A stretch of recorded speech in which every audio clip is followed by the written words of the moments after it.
find it important to make sure that we have things ready to go before someone walks into the room.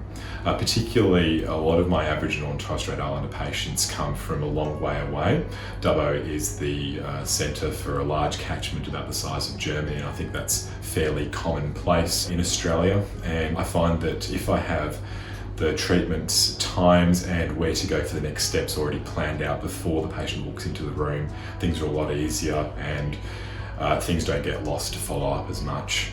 So I find that keeping the patient informed of what the next steps are as soon as they walk into the room helps a lot with understanding and also with compliance and making sure that things actually will happen for that person. Nowadays, it's not important that everyone needs to be physically in the room with me. With new technologies, we can get important support people to my patients up on telehealth, video conferencing, or even just on the phone, and making sure that everyone who needs to be part of the conversations around those sorts of decisions can be a part of it.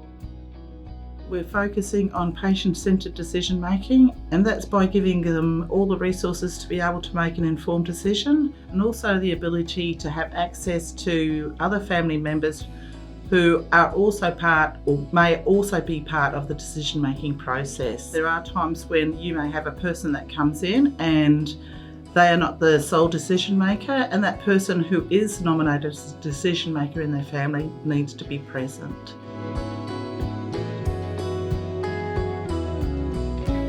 I try to make sure that everything that I've said is supported visually as well.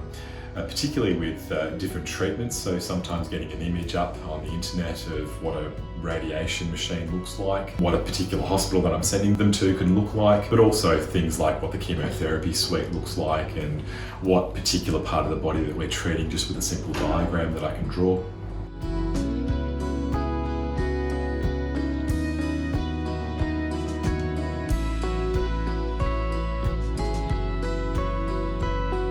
It's really important when I'm speaking to the Aboriginal or Torres Strait Islander patient when they're making treatment decisions that I empower the patient.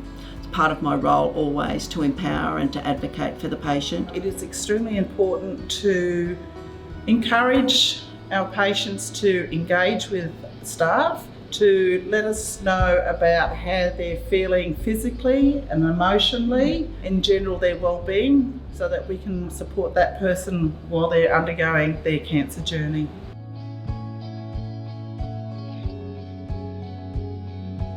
Often we expect people to respond really quickly when we've given them information, but when we're talking to Aboriginal and Torres Strait Islander people, it's really important that we give them the time to process the information that we're giving them. Sometimes they might need to talk with their friend or support person, the interpreter might need to re-explain things, or we might need to re-explain things. And not putting pressure on people to answer us straight away. That's what, yeah.